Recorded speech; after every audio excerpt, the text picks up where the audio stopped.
My name is Tammy, a 39-year-old professional employed in the sales department of a trading company. From my college days, I've been drawn to leadership roles, adept at rallying people together. Presently, I oversee a team of subordinates, rivaling the seasoned male counterparts in sales achievements. I take immense pride in the unwavering support I receive from my female colleagues, bolstering my role as a dependable manager. Yet, returning home to my apartment after a taxing day, I find no one awaiting my arrival. Having parted ways with my husband of 17 years and chosen to live separately from my 15-year-old daughter, I now dwell in a freshly rented apartment, surrounded by yet-to-be unpacked boxes. Despite the chaos, I harbor no regrets. This marks the commencement of a fresh chapter in my life. Let me delve into why I've embarked on this new journey. In the past, I resided in an apartment alongside my husband, Bob, and our daughter, Rebecca. Bob, a former college classmate turned spouse, and I tied the knot after reconnecting post-graduation and dating for 2 years. Initially employed in the sales department of a printing company, Bob transitioned into a self-employed web designer, operating from the comforts of our home. Our daughter, Rebecca, is currently navigating her way through 8th grade. The initial warning came in the form of a shift in Rebecca's demeanor. I asked for the moisturizing cream, Dad. Oh, my bad, sweetie. I completely forgot. I'll pick it up tomorrow after work, I promise. You're so useless. Can't you do anything right? Rebecca began casting colder glances my way, her words growing sharper with each passing day. Initially, I attributed it to her teenage years, dismissing it as a phase. Dad, want to catch a movie with me on your day off? Sure thing, kiddo. What's showing?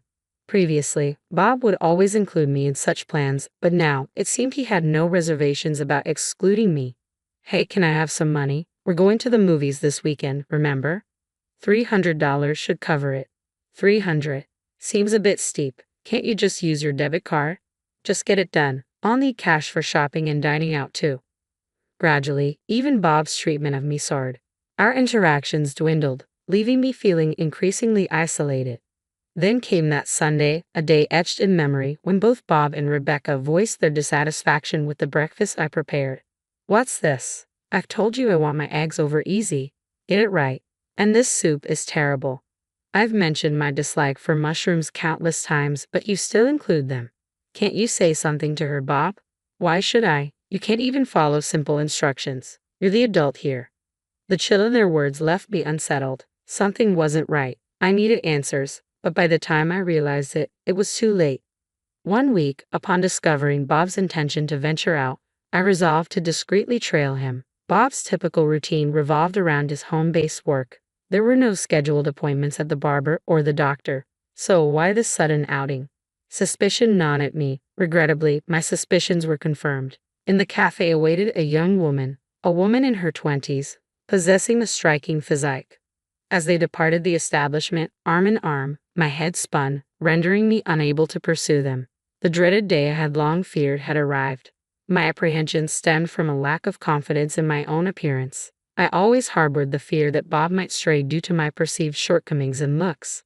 While Bob exuded undeniable handsomeness, I often questioned why he had chosen me. Subsequently, I enlisted the services of a private investigator to delve into Bob's relationship with the woman. Your husband's paramour is a 26-year-old named Sofia Garcia, employed at a cosmetic surgery clinic.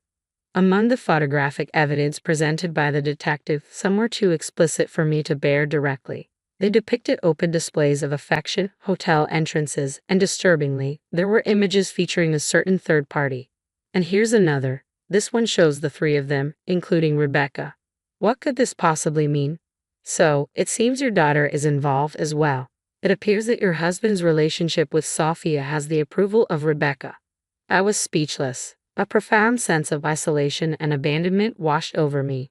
What had I done to deserve this? Suppressing the urge to cry, I mustered the strength to request the detective to also record conversations between Bob and Rebecca.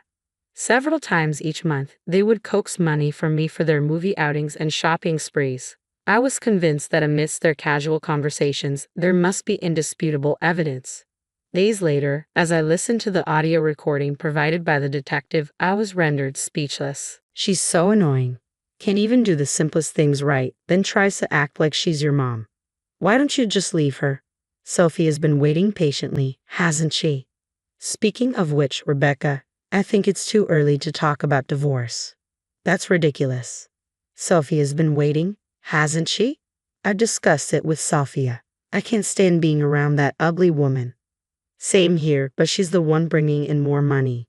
So, you understand, right? Is that a yes? I wasn't sure. Yeah, that's the plan. If I rush into a divorce, I'll lose access to that money.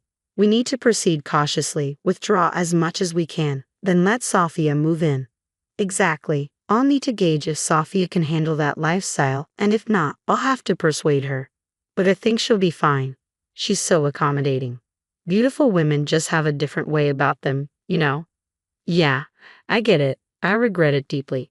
Marrying that unattractive woman was the biggest mistake of my life. That evening, beneath the scalding spray of the shower, tears streamed down my face. I wept until there were no more tears left to shed, and in that moment, I resolved to take action. Enough was enough. If that was their scheme, then so be it. I refused to be taken advantage of any longer. I vividly recall the arduous weeks that followed. Each day, I buried my emotions and forged ahead with the preparations for my liberation. Even on the day of Rebecca's middle school graduation, my heart remained numb to any profound sentiment. Oh dear, I can't seem to settle on a hairstyle. It's quite vexing. Whose genes sculpted this face? Truly, Rebecca bore an uncanny resemblance to me. Gazing into the mirror, I brushed off her usual snide remarks. Hey, I need some cash. Around $400 should cover it. What else would a kid need $400 for? Besides, it's your graduation today, right? Obviously, I'll be hanging out with friends afterwards and grabbing dinner with Dad. Reluctantly, I handed over the $400, silently declaring it the final time. Rebecca accepted the money without a hint of gratitude. Hey, I'm planning to get plastic surgery soon. Plastic surgery? So you're bidding farewell to this face that supposedly resembles mine. I can hardly wait. A complete makeover before high school kicks off. Okay. Ha, I'm surprised. I expected you to be more opposed to it. What a disappointment. Well, I won't interfere. It's your body, Rebecca. You get what I mean, right? It's only natural to consider plastic surgery with a face like this. It's your fault, she asserted. Later, I drove Bob and Rebecca to middle school. Just before reaching the school, Rebecca requested I stop the car. Dad and I will get off here. You can head home, you know. I don't want my friends to see you, right? Of course, I replied, heading back home. I had no inclination to attend the ceremony. Everything proceeded according to plan, a welcome relief. Upon returning to the apartment, I awaited the arrival of a truck and 3 men. We'll pack and move everything out. With the amount of stuff, it should take about 2 hours. Thank you. I appreciate your assistance. That day marked my relocation to a new apartment, leaving the divorce papers on the table of the old one. I had requested time off from work and spent it touring various domestic destinations, relishing the rare freedom.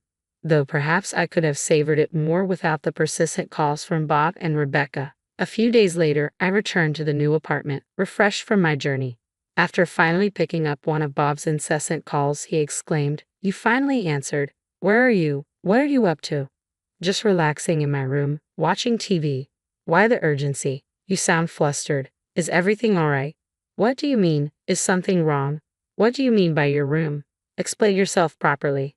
"There's nothing." "What do you mean? You saw it, right? The divorce papers." "That's it. No further explanation needed, right?" "So you knew about what?" "If you mean your affair, I knew. I have no intentions of backing down. I figured, with your income, you can't support Rebecca. Tough luck, I'm filing for divorce and seeking alimony too." "Who says I'm going to pay alimony? We should discuss this matter calmly." "Sure, you can bring Rebecca along or not. It doesn't matter to me." With no desire to continue the conversation, I abruptly ended the call, powered off my phone, and severed all contact. I chose the cab for our discussion, the very same one where I had first seen Bob meeting with Sophia. But this time, only Bob showed up. There was no sign of Rebecca. She must be recovering from her plastic surgery. Poor girl. "Who's that with you?" I inquired. "This is my attorney, Mr. Johnson," Bob replied. "You brought a lawyer?" "Well, did you bring the filled out divorce papers as I asked?" "As I've said, I won't fill out such a thing. I'll tell you as many times as it takes." I have no intention of breaking that. Do you just want the money? I do. Do you think we can continue our marriage for that reason? What? Who said I'm after your money? Who said it? You're making assumptions about people's feelings. I nodded at Mr. Johnson, who then took out his smartphone and calmly pressed play. What ensued was a conversation between Bob and Rebecca from that day. Bob's complexion turned ashen instantly. It's quite an experience to hear your own derogatory remarks played back to you. I don't want to breathe the same air as that ugly woman. If I carelessly break up with her, I won't be able to use the money. Bob's voice echoed through the cafe. No matter how many times I hear those words, they pierce straight through my heart. Knowing that this is his true sentiment sends shivers down my spine. A recording? What the hell do you think you're doing? Bob exclaimed. What am I doing? I think I should be the one asking that. Did you use the money? I want to clarify something before we proceed. You have been seeing Sophia, correct? I asked, studying Bob's expression. Yes, that's correct, Bob affirmed, nodding. In that case, Mr. Johnson interjected, if you have no intentions of divorcing, we will proceed with filing for divorce in family court. We will also discuss the division of assets. The court will examine the circumstances and ascertain the facts to determine whether the divorce is warranted. Mr. Johnson held up the smartphone. The conversation you had with your daughter earlier is quite significant in this case. In my professional opinion, divorce seems highly likely. Oh, I see. I came here today to discuss what happens next, I explained, pulling out various documents meticulously prepared for this occasion.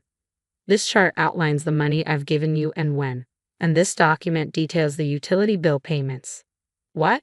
What's all this for? Bob demanded, clearly taken aback. And here's a record of withdrawals from our joint account, I continued, presenting another document. Rebecca's surgery incurred significant expenses, didn't it? Eyelid surgery, eye shape correction, double eyelid surgery, nostril reduction, filtrum reduction, creating tear bags, cheek and nasal bone shaving. The total costs amounted to $40,000. There's only about $20,000 left in savings. We used to have $70,000. You've spent quite a sum, haven't you? That was for Rebecca. I could replenish the savings. Do you realize I was the one who primarily contributed to that money? I could feel my anger rising. I'm willing to divide what remains in the account for asset distribution. I won't make any claims about the cost of Rebecca's surgery. However, what I do expect you to compensate for is the emotional turmoil I've endured. Keep that in mind. And by the way, have you been in contact with that woman, Sophia? No, not really, Bob replied. That's concerning. I had a private investigator look into her background. Turns out she has a criminal record.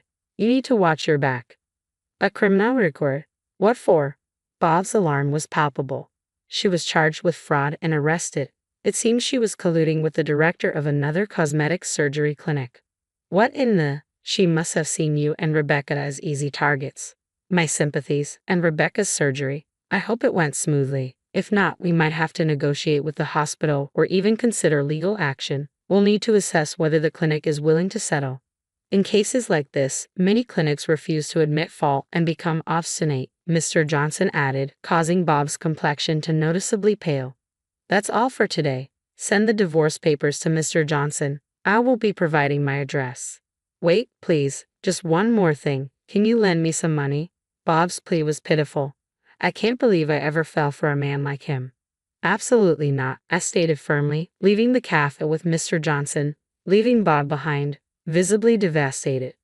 Rumors later circulated about Bob and Rebecca's downward spiral. Bob struggled to afford even a modest apartment on his salary alone. To support Rebecca, she had to take up odd jobs like newspaper delivery, and they downsized to a cheaper apartment, compromising their standard of living. Bob's web design projects weren't sufficient, and he resorted to day labor to make ends meet. It was truly pitiful, but Bob had to persevere. After all, he still owed me alimony. I decided to allow him to pay in installments. Paying the full $30,000 upfront would have been impossible for Bob, given his struggling business that barely covered his supplementary income. Taking out a loan was out of the question. I could have suggested borrowing from a loan shark, but I didn't want to subject him to that kind of pressure. A few days later, Rebecca called me. As expected, the surgery was a failure. It was far from what she had hoped for. Rebecca and I met at the cafe, having not seen each other in a long time. She still had bandages on part of her face. The surgery had left noticeable marks, and she would require further procedures to correct them. It was a dire situation. So still no luck reaching that Sophia girl, huh? Yeah, you were spot on, Mom. She saw us as easy targets, Rebecca remarked, gazing out the window with a thoughtful expression. She appeared more mature to me than ever before. Well, I should get going now. Part-time job first and high school homework. My schedule's pretty packed, she explained. Good luck. I wished her. Thanks, Mom, and I'm really sorry for all the trouble I've caused, Rebecca apologized sincerely. No need to suddenly be so polite. I won't be giving you any more money, okay? I won't bring it up again.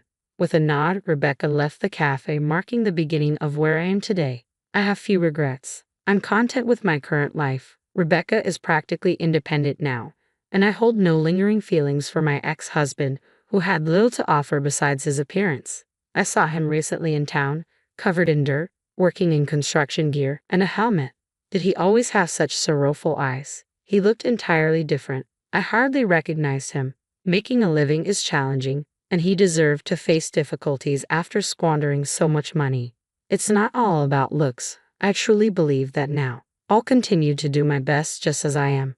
With the reset button pressed on my life, the future appears brighter than ever before.